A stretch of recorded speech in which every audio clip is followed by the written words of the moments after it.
need assistance during the conference call, please signal an operator by pressing star then zero on your touchtone phone. Please note that this conference is being recorded. I now hand the conference over to Mr. Rahul Jain from Dolat Capital. Thank you, and over to you, sir. Thank you, Nirav. Good evening, everyone. On behalf of Dolat Capital, I would like to thank KPIT Technologies Limited for giving us the opportunity to host this call. And now I would like to hand the conference over to Mr. Sunil Phansalkar, who is AVP and Head IR at KPIT, to do the management introductions. Over to you.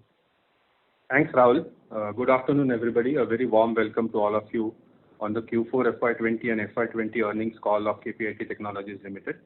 I sincerely hope all of you are taking due care of yourselves and your near and dear ones. I wish all of you stay safe and stay healthy. On the call today, we have Mr. Ravi Pandit, co-founder and chairman, Mr. Kishore Patil, co-founder, CEO and MD, Mr. Sachin Tikekar, president and board member, Vinit Teredesai, CFO.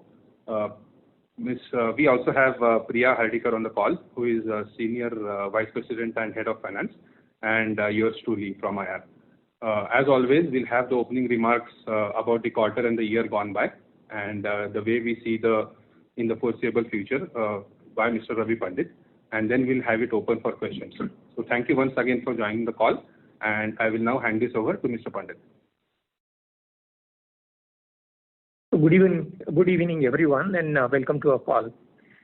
So in my initial remarks, I would like to cover how the last year was and the last quarter was. I would then like to cover what are our goals or focus area in the face of COVID.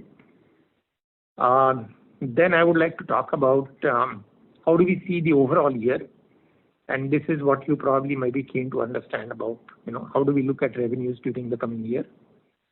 And maybe I'll make some remarks about what's happening in the industry that we are serving and our position in that industry. So as you would know that the year which ended on 31st of March was actually our first complete full year as an automotive solutions provided focus company.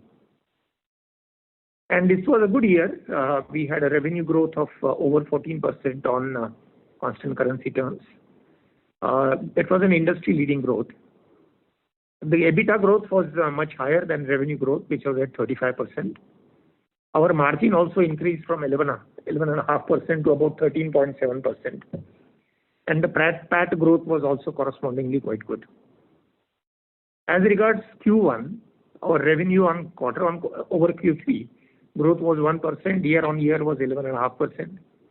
EBITDA Q4 over Q3 was 2%, Y on Y was 17.5%. PAT, although Q3 or Q4 was negative, year on year it was 23% growth. So you would notice that in all aspects our profitability growth was higher than our revenue growth. At the beginning of the year, we talked about our focus in terms of customers, and we talked about the top 25 customers. Growth in the top 25 customers year on year was 20% against the overall revenue growth of 14%. So you would notice that our emphasis on our key customers has given results. During the year, our attrition also came down because of the multiple actions that we took on the people front throughout the year, and which we have kept you abreast of. So the attrition came down from roughly 25% the previous year to about 15%. Our higher profitability has also converted into higher cash. We ended the last year at 90 crores net cash balance, and we ended 19-20 at 328 cash balance. So our profits have duly been converted into cash. Our DSO has come down from 87 days to 66 days. The key practices about which we have been talking to you, namely powertrain and autonomous, contributed to almost 60% of our revenues. I wanted to talk about that in particular because these are the drivers of growth we think that could happen in the years to come as well. On the back of such year, we were looking for a similar growth during the current year when COVID happened. So naturally, in the light of this, we had to reorient ourselves, reset our goals. And the 3 goals that we have kept for ourselves in the face of COVID are as follows. First is keep and improve our service to the customers in such a way that we get their maximum wallet share. And we are doing that with maintenance of delivery excellence, a maintenance of quality of the work that we do and the time on which we deliver the work. You would be happy to note that 98% of our people are already on full systems from their work from home to take care of customer requirements. We were keen that we should never drop the ball as far as service to customers are concerned. Our second focus area has been the well-being of our people. And we have focused more on continuity of jobs over management of their continuation of their current level of remuneration. So almost all our people have a VPI component, and this is the part that they may probably have to forego a part of that during the year, which could possibly mean a reduction in their overall payment. We have also been spending this time on training for them and improving the systems for work from home. As I mentioned, a large number of our people are working from home, and that contributes, we believe, to their well-being, while at the same time taking care of our customers' requirements. We are focused on our top talent and on retention of that top talent. Our third goal for the year in the face of COVID has been improving and keeping a good cash on hand, because it is likely that the customers may also not pay in time. So we have now ensured that we have a good chest of cash to ensure that our cash on hand position remains stable through the next year. Now coming to the question of the revenues, how do we look at the revenues for this year? You know, the world is in such a phase of turmoil that nobody really knows how things are going to pan out. And but I'll make some conjectures about this year. This is no guidance, much less a commitment. And as I said, this is not our core focus during the current year. There has been obviously a drop in Q1 revenues over Q4. But you know, after the initial kind of panic in the market, we have seen the customer inquiry stabilizing and going up a little bit. So we expect that Q1 will see possibly about a 15% drop over Q4. But H2 will be better than H1. And we believe that over a period, we should be seeing some uptick. But again, as I said, you know, this is no guidance because we don't really know how the whole thing about COVID will pan out. However, we notice more conversations with our customers. Those conversations are strategic in nature. And as our investor update shows, we have been getting into some really nice, good long-term big deals. So on the whole, we feel optimistic about the overall future. See, finally, our future is tied with the future of the industry. And we believe that the automotive industry or mobility in a broader sense will be an important growth engine for the world. It will continue to grow. Potentially, as a result of COVID, there would be more demand for personal vehicles rather than public transportation. Potentially, there will be more demand for people who are looking at self-driven cars or fully autonomous cars, again, rather than public transportation. And we continue to maintain our position as leaders in these technologies. We have invested in these technologies through building expertise in this area and will continue to do so. So we believe that our focus on this industry, our focus on a fewer number of customers, our focus on good people and our focus on good client service should yield us good results over a period to come. So these are my initial remarks.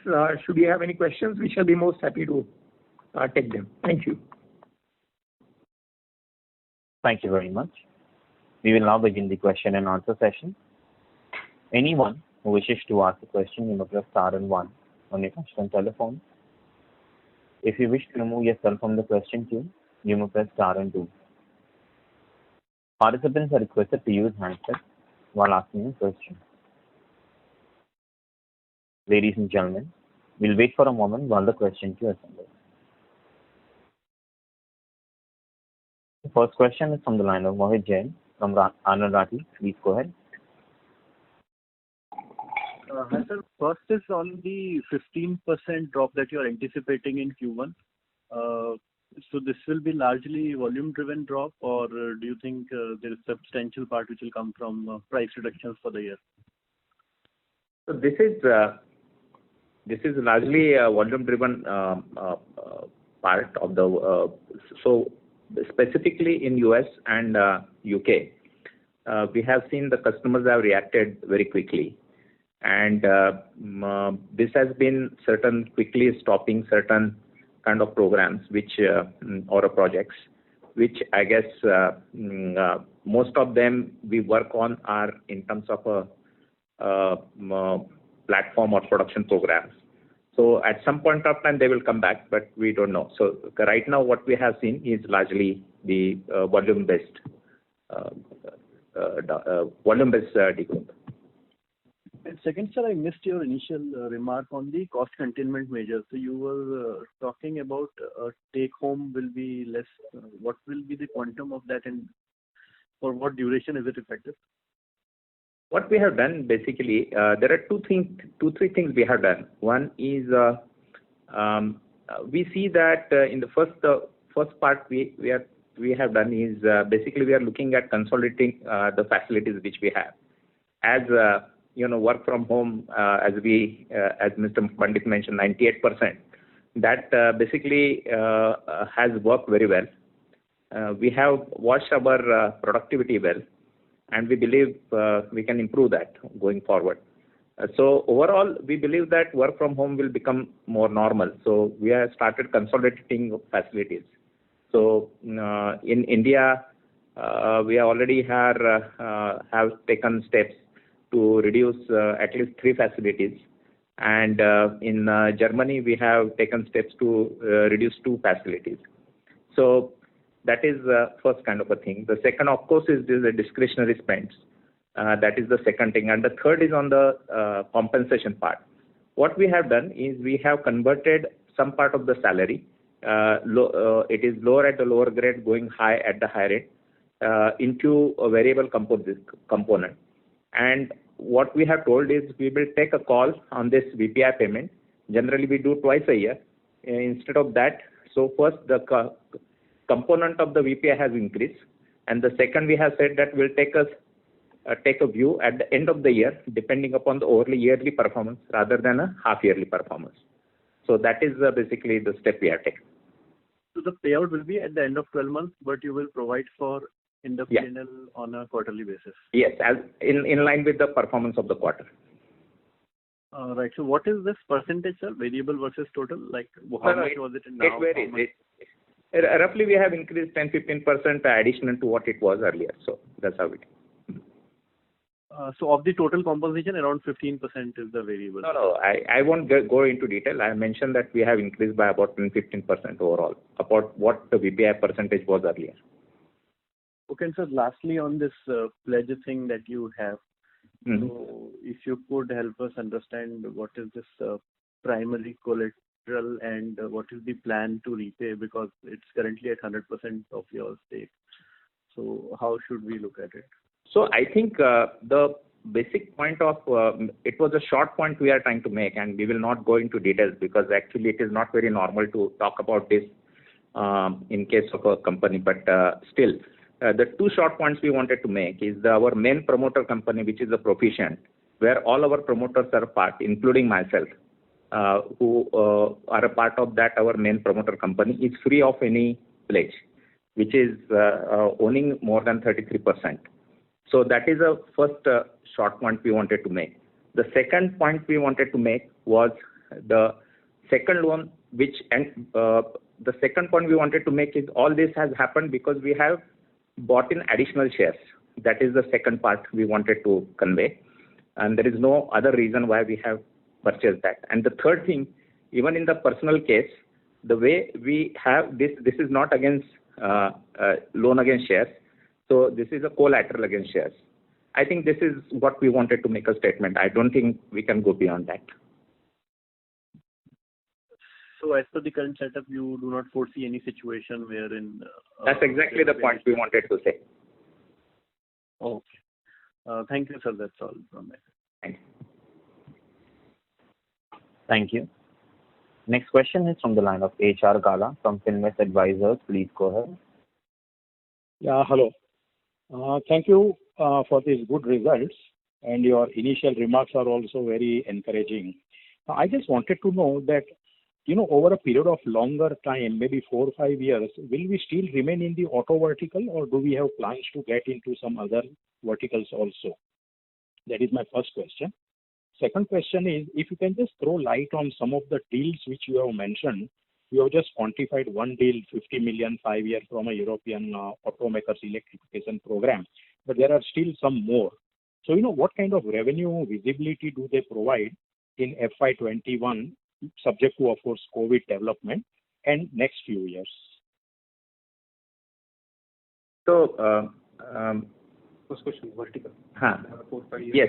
Vertical, yeah. Yes. So basically, when we are looking at automotive and mobility as a vertical overall business, I think there are many factors to it. I mean, most of our business has been in the passenger car for so many years. Now we have brought in a focus on commercial vehicle. And as you can see that during last year, actually, we grew reasonably well into the commercial vehicle part. And we believe while there is a good enough headroom for passenger car itself, plus now the commercial vehicle is something which we want to really brought in more focus. And as you might have heard that autonomous and some of these technologies will become more relevant into movement of goods. So I think that sector, even for some time during this year will be, if I would say, will show lesser growth. Over the period that will invest into the technologies because they have a stronger business case actually as compared to past car. And the third is the new mobility, as we call, and there are many areas into new mobility. So we believe that all these three areas give us a significant area for growth. Apart from that, there are many other areas which are coming. So the way we are looking at is how we can improve the pie of what we do today. So while we believe that there is a significant headroom in terms of our current strategy, which is to focus on T25 because all of these customers spent hundreds of millions of dollars, if not few billion, in terms of technology, depending upon the customer. I think we may want to expand a little bit beyond T25, and we are exploring which customers, and specifically in the area of new verticals, new sub-verticals we are talking about, like commercial and others, we can add. That is one part of the business we are looking at, the growth area. The second we are looking at is in terms of really what we see is many of these customers had a tendency in the past to really, they have grown many of these in these areas very traditionally. And I feel that we feel during what we have done in last few years, and specifically after bringing a very sharp focus into our positioning, which is probably one of the very few companies which is focused on software integration, we believe that our ability to really go back and replace their traditional model is significant. It will take some time, but that kind of an opportunity exists for us. The third thing we believe is there are areas in terms of some other companies like in semiconductors and in some telecom who have connected with the automotive industry, and they are trying to play certain services, specifically in case of connected as well as in autonomous. So in these areas, we can work with some of these customers in that part. And last but not the least, I think we can build a significant partnership with many new generation companies who are again trying to play in this game, which includes something like Microsoft or you can say Amazon, those kind of companies. So we believe that overall the pie is much more. We believe our positioning is extremely strong. So we should be in a position to really work with these opportunities in the year. Globally also this COVID-19 has been, causing disaster. So do you think our major customers, the programs, as you said in your initial remarks, that some of the programs, etc., might be deferred or something like that. So, can that affect, over a period of 1 or 2 years? So what we mentioned is basically this impact has been, while of course that COVID impact is globally, and as we said that we do not know how it will pan out over the period. But in the initial time, this impact we have seen, quick impact we have seen is in US and UK. And now we are not saying that it will remain limited there. We are not making any statement like that. But we believe that even there are, actually we believe that some of our value proposition may be more relevant, though it may take a little bit more time to go back to customers. That's how we feel. Okay. Now, last but not the least, you asked about the large deals. Yeah, large deals. Areas. Yeah. So I think, as Mr. Pandit mentioned, I think major area remains electrification, where we see a significant growth. We see growth in autonomous, and we see growth in connected. In these three areas, we see deals, which are new deals which are coming up. And that's where we see our opportunity going forward. So overall, what kind of revenue visibility do you see? Like, 50 million is one, you said 5 years. Now it might get extended because of several factors. So, all these new deals which you have got put together could give you what kind of revenue visibility? So maybe over a period of 2, 3, 4 years. Naturally, I won't go into that number, but I must say that most of these deals are of a similar size and going across multiple years. So that basically is the change which we have achieved, and there are many such conversations which are going on. Okay. Last question from my side. Why is the UK-Europe profitability so low as compared to US, whereas, the revenue level is almost same? Sorry, Europe profitability? Europe profitability. Yeah. So you will see the change over the period, but I think we basically thought that while we are trying to establish ourselves as the leading player in this area, apart from India, we developed this, we established a center in Germany. I think I have been saying that. Actually, we have a campus which has come up there.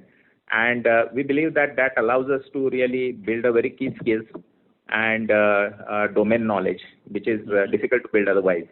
And that investment, along with some of the core technical knowledge in the new upcoming areas, both electrification and autonomous, that is the investment we made in the Europe.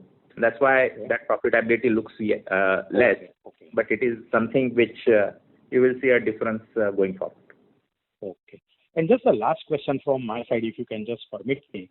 As far as our geographic presence is concerned, which geographies do you think will show higher growth in years to come? Hi, this is Sachin Tikekar. As you can see the trend, Europe is especially Germany is the country that drives the future of automotive and mobility. And that's where we are actually expanding our presence, and that's where we've been making investments for the last few years. And we'll continue to see growth coming from Europe over the years. We also believe that there is going to be growth from Asia, whether it's Japan and some of the other developing countries within Asia. That's where the growth will be. And as US, I think US is our sort of a very dependable geography, very steady and profitable. So the combination of the three geographies from the long run perspective will pan out really well for us. It'll sort of give us a good balance. That's how we actually see a growth path going forward, for years to come. Does that answer your question? Yeah, that answers my question. And I think, do you look at the EBITDA margin higher than 15-16% because of, work from home, you will be saving on a lot of overheads and plus other cost containment measures which you have taken. So how do you see the EBITDA picture? We will not be in a position to right now say this. Basically, we'll have to see how things change. Of course, I already mentioned about consolidation of facility and other things, but I would also request some other questions actually coming. I think you have already taken 5-6 questions. Okay, thank you very much. Thank you. Anyone who wishes to ask a question, you may press star and 1. Next question is from the line of Nitin Padmanabhan from Investec. Please go ahead. Yeah, hi, good evening. Thanks for taking my question, and congrats on the last deal. Thank you. What are your thoughts on two things? One is, if you look at the conversations that you're having with clients, are you seeing any shifts or reprioritizations of spends? If you could give some color from a geography perspective, would be helpful.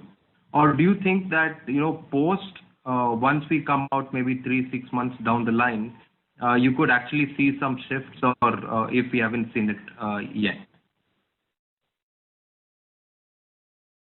Okay. This is Sachin Tikekar again. Obviously, the entire automotive industry and mobility has been impacted. It's been only 2 months before clients can actually assess the overall impact of the situation. They are trying to prioritize. As Mr. Pandit said earlier on, and Mr. Patil reiterated, the areas that are getting prioritized over the others at this point, electrification, AD, and Mr. Patil spoke about connected, led by digital cockpit, right? So these are the 3 areas being prioritized as automotive companies, OEMs respond to this situation. They are definitely being prioritized over all the other programs and other spend. That's the immediate response that we see from them in the last 2 months. We have reasons to believe that that may continue in future. There is no reason for us not to believe that going forward. In Europe, obviously electrification, there is a commitment and it's been reiterated. We'll see more and more of that. I think the AD/ADAS part, again, Europe is the leader. US, Asia have picked up. And connected, I think, is going to be across all 3 geographies. Again, we are taking a longer term view. We are not talking 1 or 2 quarters here. You asked about a general question, I'm giving you a general answer over a period of time. Difficult to speculate what's going to happen today and tomorrow. Things are, as you know, what the world is going through. So things are fairly dynamic, but some of the trends over a period of time will remain the same. Does that answer your question? Yeah, it does. The second one I wanted to ask was, until now, we haven't seen any impact from a pricing perspective. It's largely been on the volumes. Do you think that our portfolio is relatively more resilient to any pricing drops, considering the shortage, or do you think that could be a potential risk as we go through the year, as these automakers see some sort of headwinds? Is that even a risk that you would even worry about? See, we all of us need to understand what the automotive mobility and some of the other industries are going through, something that nobody has actually seen. There is a tremendous amount of deep pain. It's our responsibility to demonstrate empathy while they're going through this very difficult process, correct? So we are working with them to make sure that our long-term value proposition doesn't get diluted. But in the meantime, if we have to support them get through the difficult period, we'll make those adjustments. But we'll ensure that our long-term value proposition, quote-unquote pricing in some case, doesn't get diluted, right? I think that's how we are engaging with our clients, and that's what they actually appreciate about KPIT. And just to add to what Mr. Tikekar mentioned, I think one thing we see that clear opportunity to do more offshore than in the past. And basically because the remote working has even though it looks very intuitive, but now the realization has struck that even people who were on site were working remotely, right? And that has given a different dimension. So people are more open, even in case of a critical program. So we do not want to rush immediately because our first priority is to make sure that we deliver well and those. But we certainly see an opportunity to move more towards offshore. Sure. So I'll just sort of press a bit on this. Is in client conversations, if some trouble and let's say someone does ask for some kind of a cut, the way to think about it is to try and push them to say that we could potentially do this offshore, so let's just convert this to offshore. Or do you see clients really pushing for one-time discounts of that sort, or that's not something that's really happening at this point?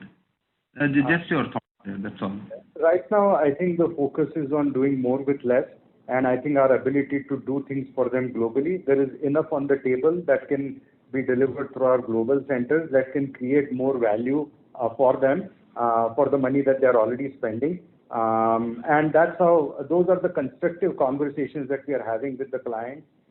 Given our positioning in some of these areas, we really don't want to get into the pricing conversation right now. So we are trying to, and I think by engaging with them, we are able to find a middle ground. Great. Just one last one from my end. In terms of the deal pipeline that we have, how large is the pipe today, and versus what it would have been earlier? We just converted one. Just your thoughts on the deal pipeline, how it looks, and so on. The overall, to be honest with you, Mr. Pandit said that at the beginning of the year, the pipeline looked great. Mr. Patil said we are actually getting ready for a similar year to last year in terms of our growth, both in a top line and bottom line. So the pipeline per se remains pretty decent. It's just that COVID has put everybody into a dilemma in terms of prioritization. That's what our clients are doing. We have not heard of any of our large deals being completely taken off the table. What we are seeing is they are postponing and prioritizing some of these deals, right? So the pipeline is not going away anywhere. It's just remaining. I think it's going to take a little bit longer, and at this time, it's hard to speculate how much longer, right? As you would understand, is the case with not just this industry, but many other industries. So fair enough. Thank you so much, and all the best. Thank you. Yeah. Anyone who wishes to ask a question, you may press star and one. Next question is from the line of Ashish Agarwal from Principal Mutual Fund. Please go ahead. Yeah, thanks. So just wanted to understand on the margins front, how should we look at your profitability going in FY21, given the steps you have taken? And secondly, just pressing some points on the pricing side. It's almost 2 months into the quarter. Do you have your clients asked about the pricing cut, which could have an impact on your growth going into first half? Okay. Mr. Pandit laid down our priorities for the year.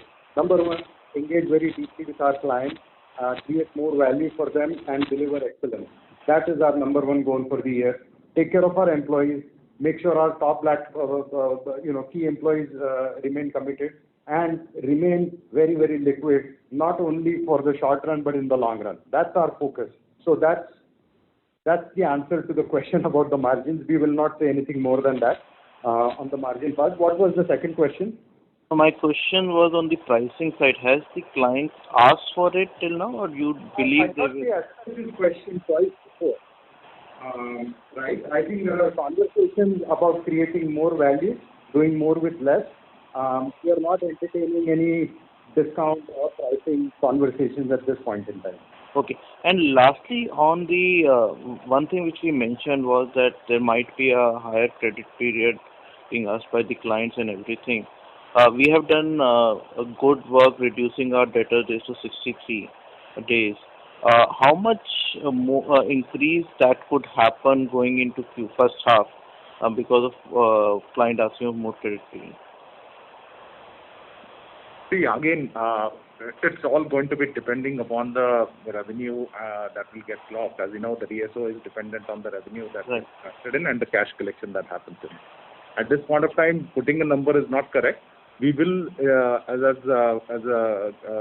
Pandit and Mr. Patil mentioned, as we see a little bit of a drop in revenue, the first half would see a certain amount of our DSO going up, not because of the cash machinery not working, but because of the base becoming a little bit lower. But we anticipate that as of today, with all our clientele, our collections have been pretty much streamlined. Even as we have passed into the last two months towards the completion of the financial year, we are not seeing any places whereby our collections have been delayed. The clients have been pretty much committed to making the payments for all our invoices that have happened. Yeah. I may add that in couple of customers we have extended a credit period one time for next couple of quarters, but that is not a very significant part. But I just wanted to bring it out as Mr. Tikekar mentioned that we had to support during their pay period. So in a very exceptional situation, we have extended that. It's not something which is very significant. Okay. Thanks a lot. Thank you. Thank you. Next question is from the line of Karan Uppal from Phillip Capital. Please go ahead. Yeah, thanks for the opportunity. Just one question on your T25 top 25 accounts. The concentration remains pretty high at 80% plus. So any stress do you foresee at the moment in FY21 because of this T25? No, very good question. And this is something that we are monitoring at least twice a week. We are committed to our T25. They are committed to us. That's why we call them T25. However, given the magnitude of what's happening in the world, there are obviously some risk in terms of some of the OEMs and some of the tier ones. So we need to be very mindful about that and be proactive about it. Mr. Patil actually mentioned that we are in conversation with some tier ones and some of the other OEMs that are not part of T25 as a potential backup to 2 or 3 that may be at risk. So we are continuously monitoring our relationship and index with the T25, and we are just trying to be prudent. There are going to be some risks with 3 or 4 of them. We hope that they come out of this successfully, but just in case they struggle, we are creating a pipeline of a few others who can potentially replace them. But just to add, I must say that it is more of a strength for us. T25 strategy is more of a strength because most of our key customers are doing well. We have established ourselves very well with them. So we see actually more opportunity, and in case of a consolidation, more business coming to us from these customers. So while we are looking at a situation where if some of them struggle, largely in most of the other customers, like 80-90% of the customers, we see this as a strength which we have built. Okay, so thanks. Just one thing on this 3 to 4 customers which you mentioned, could you please throw some light on how much revenue they contribute? Any average would be. We wanted to present a macro picture of the automotive industry in such, right? Anything of this magnitude, there will be a turmoil for 10-15%. We don't have any specific. We just have to be mindful. If something happens, we need to have a backup. That was the intent behind it, rather than having specific clients in mind. Sure. Thank you so much. All the best for FY21. Thank you very much. Thank you. Anyone who wishes to ask a question, you may press star and 1. Next question is from the line of Hitesh Mehta from SBI Cap Securities. Please. Yeah, sir. Thanks for the opportunity. So a couple of questions. First, about the top client, whether we have seen any their strategic program on electrification or let's say autonomous, seeing some kind of deferment or cut considering the where crude oil price is. I am referring from medium term, not very short term from quarter or two, but from their overall thinking perspective, medium term challenges in terms of how they want to spend, where they want to spend. Second question is about a connected vehicle. Now, connected vehicle, which we report as separate segment, showing weakness throughout the year. So if you can provide, and that is one of the focus areas, so what is driving weakness there, even pre-COVID time? So if you can provide some perspective. And the last question is revenue loss. We have indicated around 1.5% revenue loss in Q4 because of COVID. So how much it was towards supply and how much was demand? If you can provide that perspective. Thank you. So sorry, my apologies. We'll have to take one question at a time. I can't remember all 3 questions. Can you just ask one question? We'll go one by one. Can you ask the first question first, please? Sure. So just on the top. Working 24/7, so it's affecting our memory. Please just give us one question at a time. Thank you. No issues. Just on the first thing about the top client overall strategic program, whether you expect their strategic program to have some medium-term implication, not for a quarter or two kind of thing, because where crude oil prices and changing overall crude priorities, so electrification, autonomous, if you can provide some, whether it can have implication on medium-term priorities. If you take a medium term, the answer is we really don't see much of impact. Especially on electrification, everybody is actually committed. Many of our key clients are actually demonstrated their commitment in the face of COVID. So we believe that that will continue to grow. The ADAS part, there is more focus on ADAS production programs. So we have not seen any kind of changes on the ADAS production programs, especially for the next 2 or 3. So the medium-term trend regarding electrification, ADAS, and connected, driven by e-cockpit, we really don't see, we think that most of our clients will continue to, we don't see much of a shift there. If your question was about a top customer, I think absolutely we see actually a significant traction. We will not go into details, the customer specific, but in the public domain there is enough information of key OEMs really committing to this. So we see actually certainly a more emphasis on electrification, specifically in connected.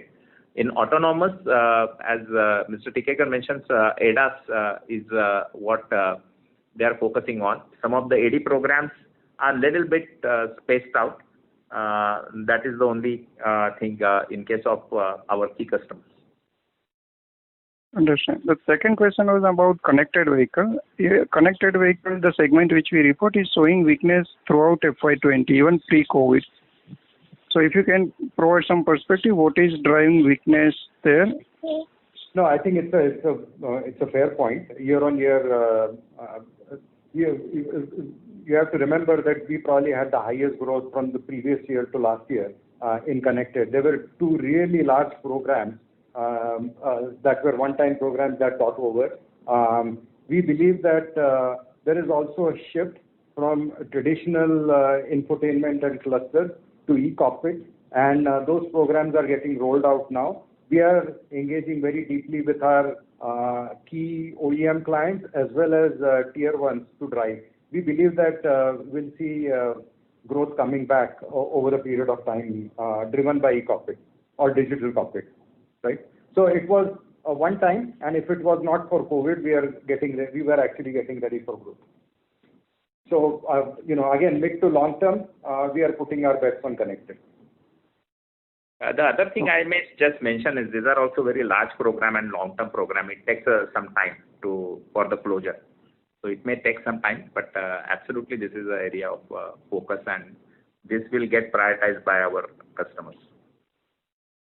No, sir. So whether in connected vehicle, it is a few clients which is where we are working on their program, or it is fairly diversified. So if you can help us understand, out of, let's say, top 25 key focus areas, what would be the presence across our identified areas? Electrification, how many clients we might have already penetrated? So if you can provide that perspective, it would be helpful for us to understand better. So we'll tell you what our goal is, right? We have a simple metric. We have 25 clients, and there are 3 large service areas. Some of them are green for each. The point is, over the next 3 to 5 years, all of them need to become green, right? That's what strategic relationship is all about. And I would say that with a majority of them, I'm using the word majority, we work with T25 across the 3 areas. And some more, obviously. Yeah.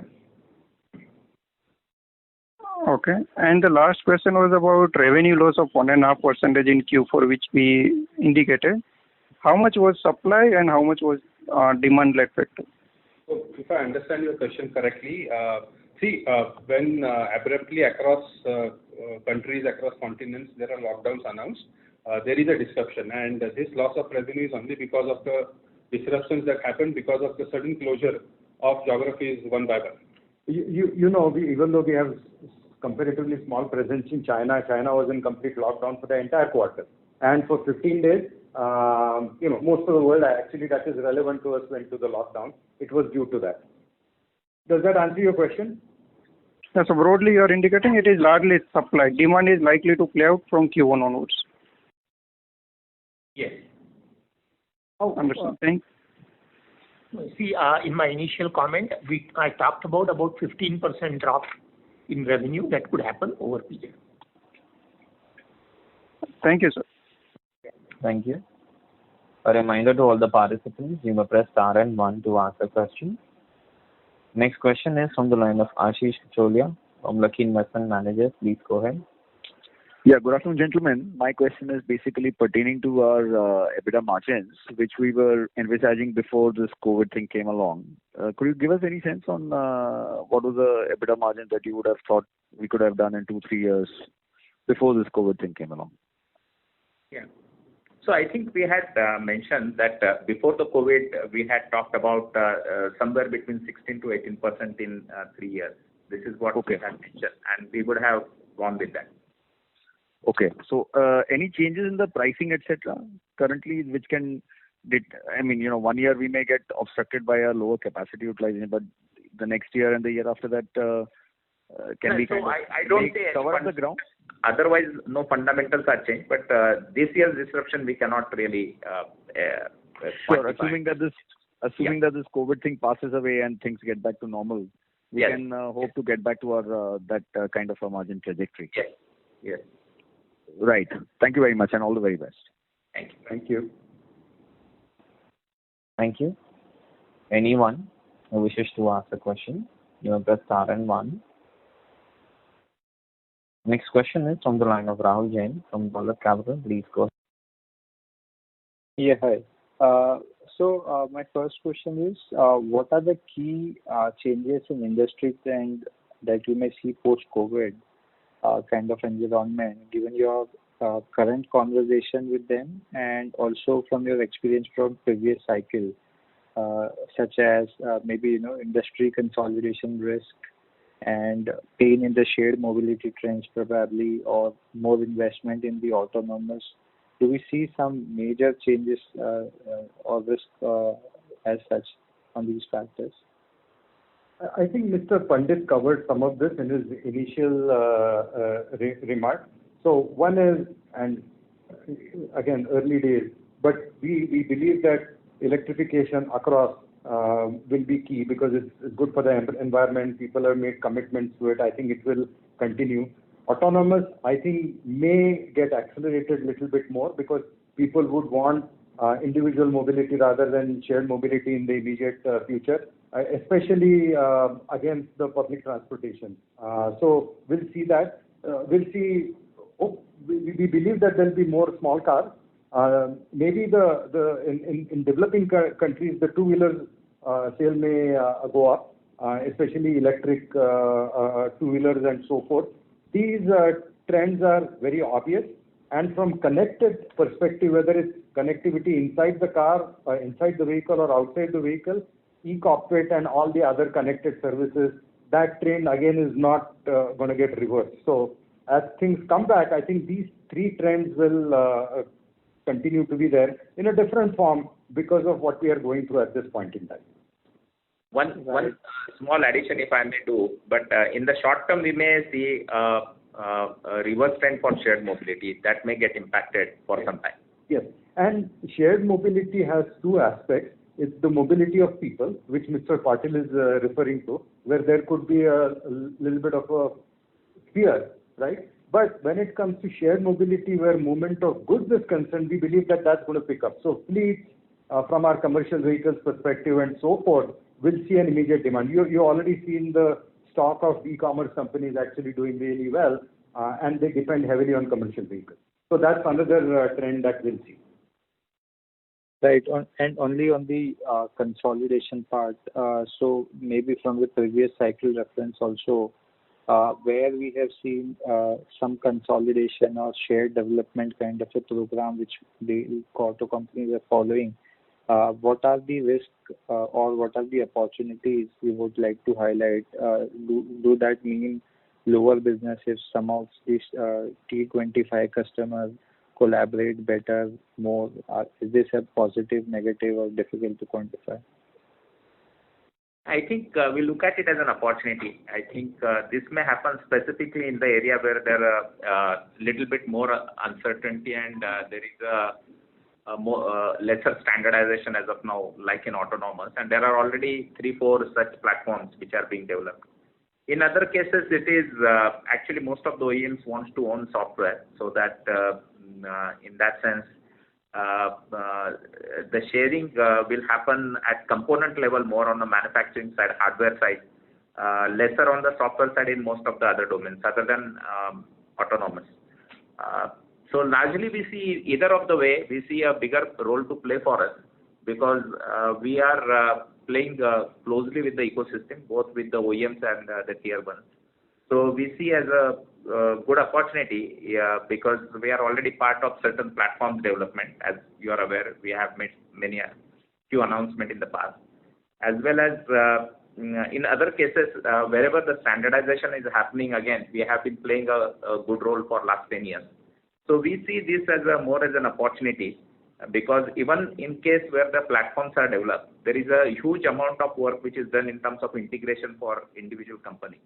And I think that gives us benefit when we are a part of a platform development. Okay, thanks. Lastly, any quantification we could do on total cost saving through various program, facilities, and so on? Any color you would like to give on a total picture? What kind of savings we could have? No, I think very difficult to quantify right now. I think we have given more color and information than most of the others. I think this is what we are comfortable with. Okay, fair enough. That's it from my side. Thank you. Thank you. Thank you. Next question is from the line of Ashish Kacholia from Lucky Investments. Please go ahead. Yeah. My question pertains basically, sir, how satisfied are we with our traction in the American market? Sorry, can you say it again? How satisfied are we with the traction that we can see in the American market, US market? Yeah. Ashish, this is Sachin Tikekar. What we described earlier on Americas for us is a solid sort of steady high profitability, largest, and till date the largest. I think what we were thinking pre-COVID is we need to look a little bit more. There are opportunities that are taking place. There has been some consolidation with the OEMs and tier 1s across geographies between US and Europe. Given that and the leadership that the Europeans have taken, we were actually thinking about engaging more with additional clients from the US, especially in the commercial vehicle, whether it's on highway or off highway. That's what we are planning, and that's exactly what we are going to continue to do. So to your question, as compared to Europe and Asia, the growth over the last 3 years was on the slower side, and we were responding to that because we didn't want our largest geography to slow down. We had taken certain steps, but now we are going through. But we believe that we'll make sure that we see more opportunities not only on the passenger car side, but I think on the commercial vehicle side, on highway and off highway, as far as the US is concerned. Also, some of the partnership I mentioned in my earlier comments, right? The new generation players in automotive. Many of them have a good presence in US, and we believe that we can leverage much better. Right. My other question is basically with this commercial vehicle market in the US. Is it a big chunk of our sales at the current point of time? If you look at commercial vehicles, it's about 23-24% overall, but it's obviously, since it's less than passenger car, we were expecting higher. I mean, just like the case last year, the growth was slightly higher in commercial vehicles as compared to passenger car. Given its size, I think the growth rate will be higher, potentially. Okay, so this 23% can go up over a period of time as a mix of our sales? It has to, because it's still in nascent stages. right? We have had focus on it only for the last 2 years. So we believe that the headroom is a lot more in commercial vehicles. But at the same time, we are aware that this year it will be a bit slow. Commercial will be slower than the past car during the current year. Right. And my last question is basically, from whatever we can understand, Tesla seems to have a higher market cap than many of the other companies put together. So how are you, given the fact that we are not, probably Tesla does a lot of their work in-house, then over a period of time, do we see that the rest of the industry is in a position to respond to the technological challenge from Tesla? And because you guys are kind of working at the front lines. So since we are not going to be able to work with Tesla, they have their own philosophy of working in-house.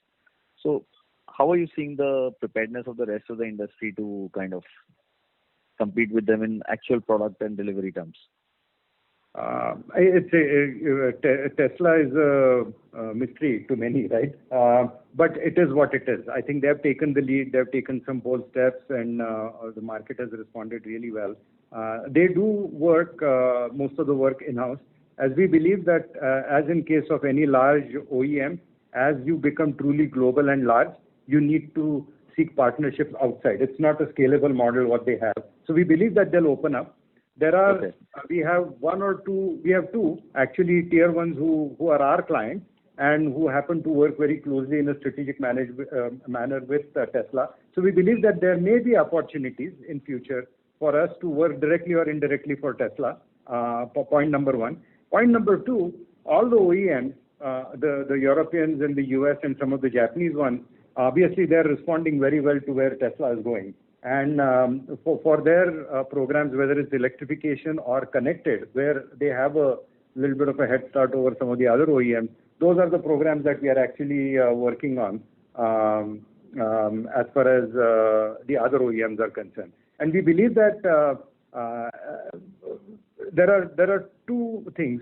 Some of the existing OEMs will respond really well and do compete very well with Tesla. And secondly, there are some disruptors that Mr. Patil talked about, correct? Some of the companies in Silicon Valley, all of that, they may not have their roots in automotive, but they are very strong on software and connectivity and so forth. They can also create some kind of disruption and give Tesla a run for its money. Great. Thanks, Arjun. Thank you very much. Thank you. Thank you. Next question is from the line of Prakash Chalan from Marathon Edge Partners. Please go ahead. Yeah, hi. You've traditionally capitalized a lot of your and invested a lot in your R&D expenditure. So just a question, going ahead, are you looking at any changes in terms of looking at billability of your R&D team, for that matter, billability of the entire, sort of investments that you do in practices and so on with customers? Thank you. So, Prakash, let me understand the question. You're saying that we've made a lot of investments in R&D and there are people engaging in R&D. Are we going to move those people from R&D into billable projects? Is that the question? Yes, kind of, but also in terms of whether you're going to look at assuming they're doing good R&D work, sometimes it's good to kind of engage with the customers and test it by seeing if they're billable by jointly co-engaging in R&D with those customers. So are you looking at any billability metrics for your R&D team and so on going ahead? Is the question. So I think one of the reasons why we have established ourselves as with so strongly is basically our ability, both in terms of domain knowledge as well as in terms of what we have been ahead in the curve, in terms of when the customer wanted a new thing to be introduced, we were ready with that. So that approach is not going to change in this. But of course, there are 2-3 things which are happening. Number one, we have invested very reasonably over last 3 years in autonomous, I think, and where I think we see now many more projects and many of those people engaged, as well as we have basics which we have developed. Similarly is the electrification, where we have again made a significant investments. So there is a prioritization, while in some new areas we will invest. So overall, there may be some few changes in terms of mix and the areas of work, but overall as a philosophy, we will continue to do it.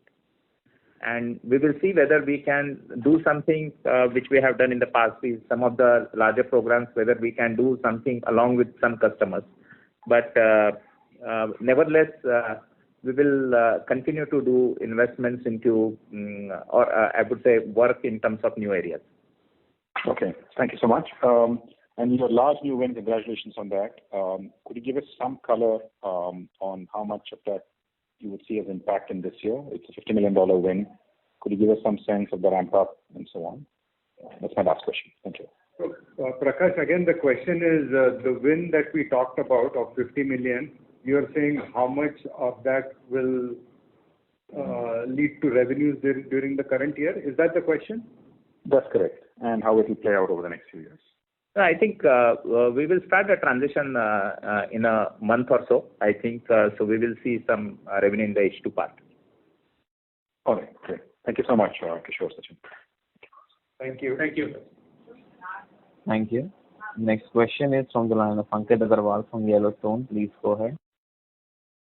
Yeah. Good evening, sir. My question pertains to CapEx plans. I think you mentioned earlier in your earlier conference calls that your CapEx guidance is about 2 to 3% of sales. Is there any change to that? And if you could reiterate what areas are we planning to spend the CapEx amount? Yeah. So as Mr. Patil mentioned in the initial comments, we have deferred a few of our office programs that were planned for, and this year our capex estimation is it will be somewhere in the range of around 1 to 1.25% of the overall revenue for the commitments that we have made, and it will be mostly into the areas of consolidating our operations in certain geographies, and then certain amount of IT upgrade, security upgrade that will be happening. Okay, got it. Thank you. Thank you. Thank you very much. As there are no further questions, I will now hand the conference over to the management for closing comments. So thank you all for participating in the call. And if you have any further questions, please feel free to write to me and I'll be happy to get back to you. So take care and stay safe. Bye. Thank you. Thank you. Thank you very much. On behalf of Dolat Capital Market Private Limited, that concludes this conference. Thank you for joining us. You may now disconnect your line. Thank you.